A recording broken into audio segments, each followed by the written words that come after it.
Amém, queridos irmãos, chegamos ao sábado, segunda semana. Nessa segunda semana, o título geral é No princípio era a palavra. E o título do sábado, Remir o tempo. O versículo, Salmo 90, 12. Ensina-nos a contar os nossos dias, para que alcancemos coração sábio. Senhor Jesus, obrigado, Senhor. Obrigado por mais um dia. E que nesse dia nós possamos aprender e daqui para diante a remir o nosso tempo, a gastar, a despender o tempo com aquilo que é eterno, aquilo que importa.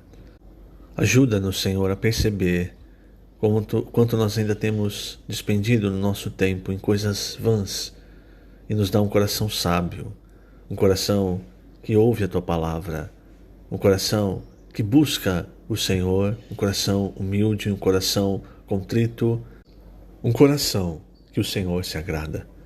E também nesse dia, Senhor, guarda-nos de todo o mal, guarda-nos em Ti, livrando-nos das tentações, livrando-nos das mentiras do diabo, de nos fazer tropeçar. Guarda-nos, Senhor, para que nós até o fim estejamos seguindo o Teu caminho, seguindo a Tua palavra. Obrigado por tudo que o Senhor fez até aqui em nossas vidas.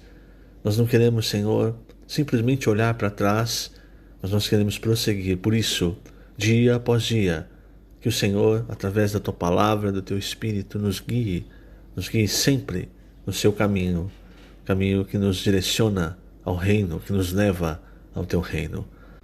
Obrigado, Senhor. Jesus é o nosso Senhor. Muito bem, queridos irmãos, o título hoje é Remir o Tempo.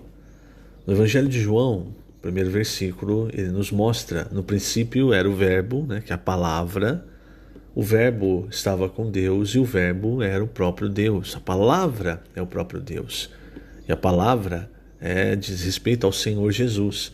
E quando ele fala no princípio, irmãos, é importante nós entendermos, esse princípio não é o mesmo princípio de Gênesis.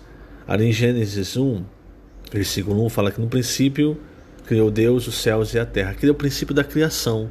Ali já havia o tempo. Quando João fala desse princípio, ele está falando do princípio antes do tempo. Deus, ele sempre existiu. Ele não tem fim nem princípio de existência. Mas antes da criação do tempo, na eternidade, Cristo, o Filho, era já a palavra. Por isso, no princípio era a palavra estava com Deus e a palavra é o próprio Deus. Então, aqui no Alimento Diário, nós temos alguns versículos que nos mostram esse, entre aspas, período antes do tempo, na eternidade. Por exemplo, quando o Senhor Jesus orava, em João 17,5, ele diz: E agora, glorifica-me, ó Pai, contigo mesmo, com a glória que eu tive junto de ti antes que houvesse mundo. Isso então diz respeito a antes da criação, antes de todas as coisas, porque Colossenses, Paulo nos revela que Cristo é o primogênito de toda a criação. Salvo engano, o versículo 15 do capítulo 1. Em Efésios, Paulo cita que nós fomos escolhidos antes da fundação do mundo. Isso é o quê? Isso é antes do tempo começar, então, a ser, entre aspas, contado. Antes de todas as coisas serem criadas. Antes de Deus criar os céus e a terra, a gente sabe, por exemplo, Ele criou os anjos. E, inclusive, um anjo, um arcanjo, que era Lúcifer. Esse Lúcifer, na sua rebelião, irmãos, veja, vamos tocar nesse ponto. E você vai perceber que a rebelião, ela vai praticamente do começo do tempo até o final do tempo. É o que quase o que abre e quase o que fecha. E você vai entender por que eu vou falar sobre isso. Então, Lúcifer, na sua rebelião, irmãos, ele levou a terça parte dos anjos e ele levou os seres que haviam nessa terra, no mundo de outrora, antes do Senhor recriar essa terra e aí criar o homem. Agora, vamos entender, vou ler aqui alguns trechos do Alimento Diário, então, o porquê Deus cria o tempo. Por que há o tempo? Então tem dois pontos importantes aqui. O primeiro, o objetivo que Deus quer com o tempo. E o segundo é o que nós fazemos com o tempo. Quando esse Salmo 90, ele diz: ensina-nos a contar os nossos dias, para que alcancemos coração sábio, parece estranho esse versículo. Eu falo, mas como é? Ensina-nos a contar os nossos dias. Eu sei, né, quantos dias eu tenho, é só multiplicar pelos anos da minha vida. É uma conta fácil. Mas na verdade, irmãos, não é a isso que esse salmo se refere. A nossa contagem de tempo diante de Deus diz respeito ao nosso crescimento de vida. Talvez você seja um cristão por 40, 50 anos, mas ainda seja uma criança. E talvez a outra pessoa seja um cristão por 5 anos, mas esses 5 anos ele permaneceu na presença do Senhor, buscando o Senhor, negando a si mesmo. Então ele tem mais maturidade espiritual, uma vida espiritual mais crescida do que aquele primeiro que tem muito tempo sendo cristão, mas pouco tempo de crescimento de vida. Então, irmãos, Deus ele tem a sua maneira de ver o crescimento de vida, os nossos dias, não é? A contagem dos nossos dias, o que valeu ou não valeu diante dele.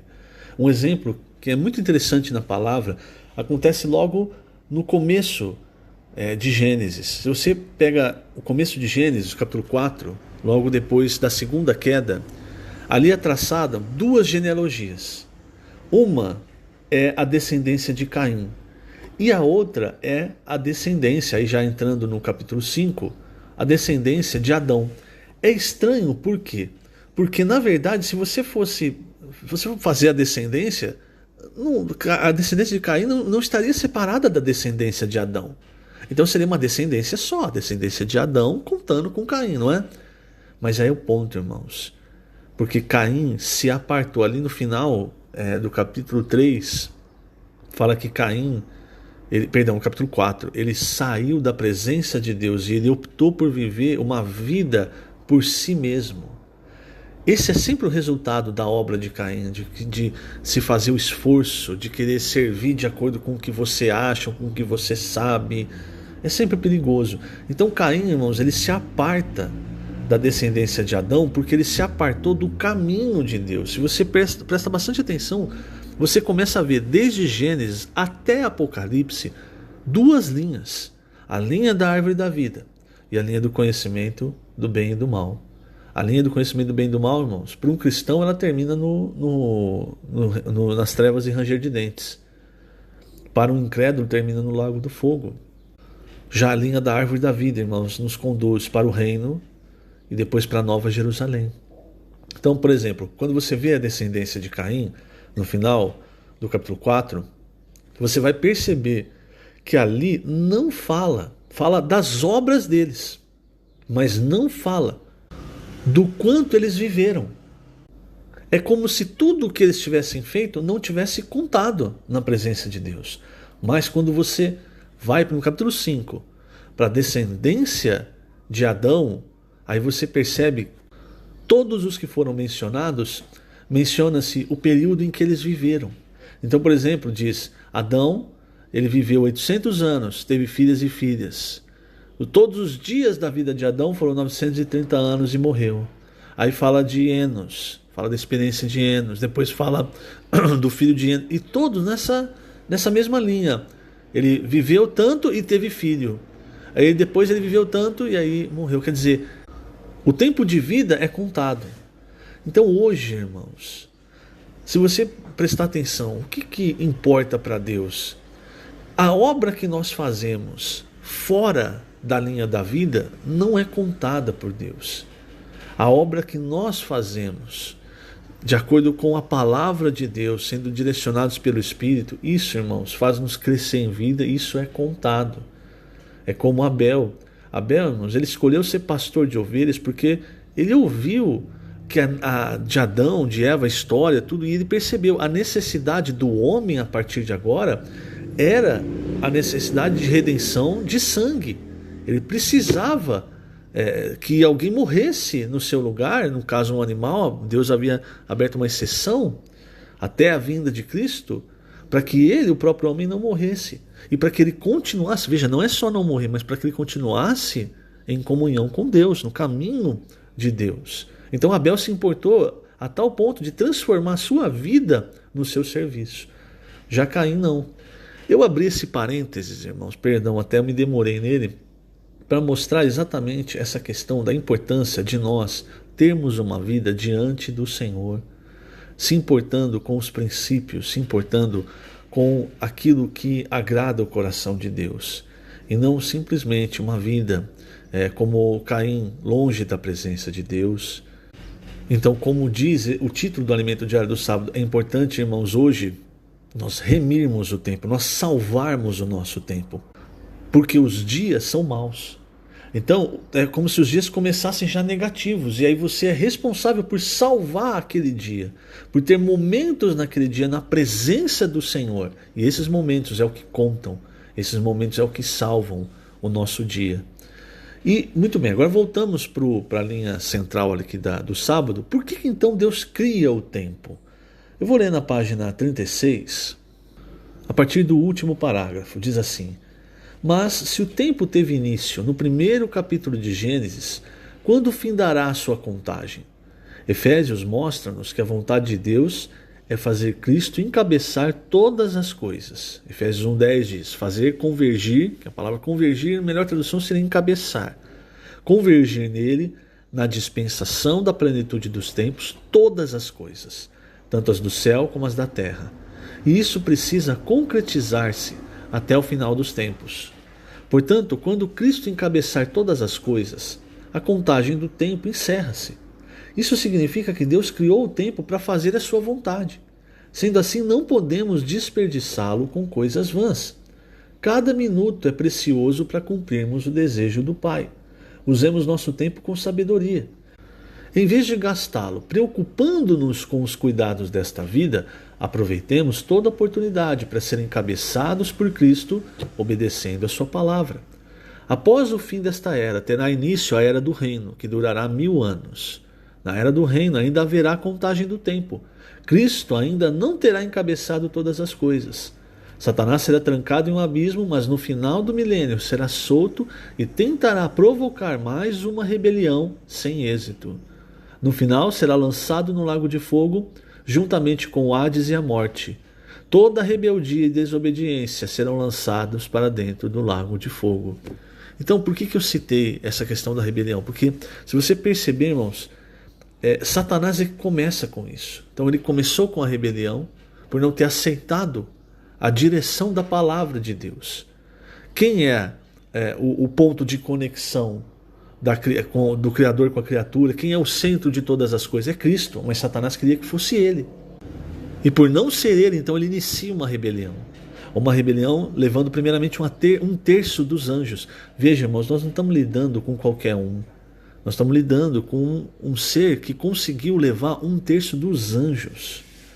E às vezes a gente, no nosso orgulho, na nossa arrogância, a gente está recebendo a palavra de Satanás, igual Pedro, sem perceber, e dando direção sem perceber. É a direção de Satanás.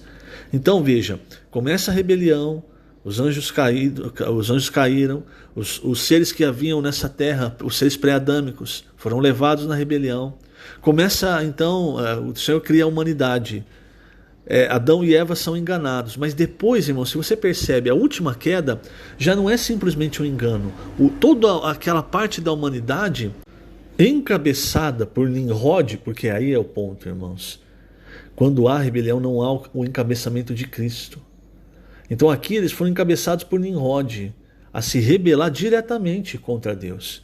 E isso vem, essa linha vem em toda a humanidade, irmãos. Mesmo no povo de Deus, no povo de Israel, quando o Senhor Jesus chegou, a oposição ao Senhor Jesus era muito forte.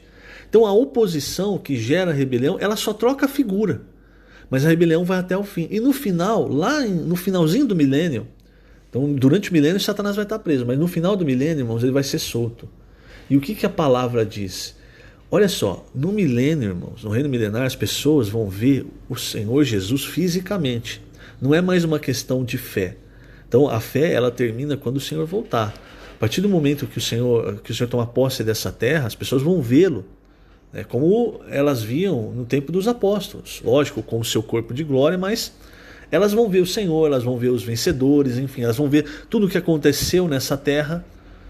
Mas ainda assim, veja, Satanás ele vai ter, entre aspas, o poder de pegar essas pessoas e fazê-las se rebelarem contra o próprio Deus. Elas estão vendo o Senhor, mas elas vão se rebelar contra Ele. Veja, Apocalipse 20, versículo 7. Quando, porém, se completarem os 1000 anos, está vendo? No finalzinho do milênio, Satanás será solto da sua prisão e sairá a seduzir. Esse é o ponto, irmãos, é sedução. E qual é a principal moeda de troca de Satanás? É o poder. Irmãos, isso é terrível. Então uma pessoa está insatisfeita porque ele foi tomado o poder, sabe? E aí alguém chega e oferece o poder para ela. Ele achou que ele iria ganhar, inclusive o Senhor Jesus, oferecendo a glória para o Senhor Jesus. E aí a pessoa olha e fala assim, então aqui é o caminho para eu ter o poder, então eu vou aceitar. Durante todo o tempo foi isso, irmãos, foi o poder. Então ele sairá seduzir as nações que há nos 4 cantos da terra, Gog e Magog, a fim de reuni-las para a peleja. O número dessas é como a areia do mar. Vejam, irmãos, olha o ponto que vai acontecer. As pessoas, durante 1000 anos, elas vão ver o governo de Cristo. E ainda assim vai ter pessoas, milhares de pessoas, pelo que mostra a Bíblia, que vão ser seduzidas a achar que elas poderão lutar contra o próprio Deus e vencer. Vejam, irmãos. Por quê? Porque Satanás ele sabe lidar com essa questão de atiçar a ganância, o poder do ser humano. Marcharam então pela superfície da terra e sitiaram o acampamento dos santos e a cidade querida. Desceu, porém, fogo do céu e os consumiu. E o diabo, o sedutor deles, foi lançado para dentro do lago de fogo e enxofre, onde já se encontram não só a besta, como também o falso profeta, e serão atormentados de dia e de noite pelos séculos dos séculos. Então, veja, irmãos, aqui é o final de tudo, porque a partir daqui entra a Nova Jerusalém, que é a eternidade. Então, veja, o tempo, irmãos, é para nós salvarmos, porque se nós deixarmos correr, irmãos, nós também caímos nessa onda de Satanás. Por isso nós temos que tomar muito cuidado e hoje seguir a palavra, nos encher da palavra do Espírito e percebermos qual é o caminho de Deus. E o caminho de Deus nunca é o caminho da rebelião.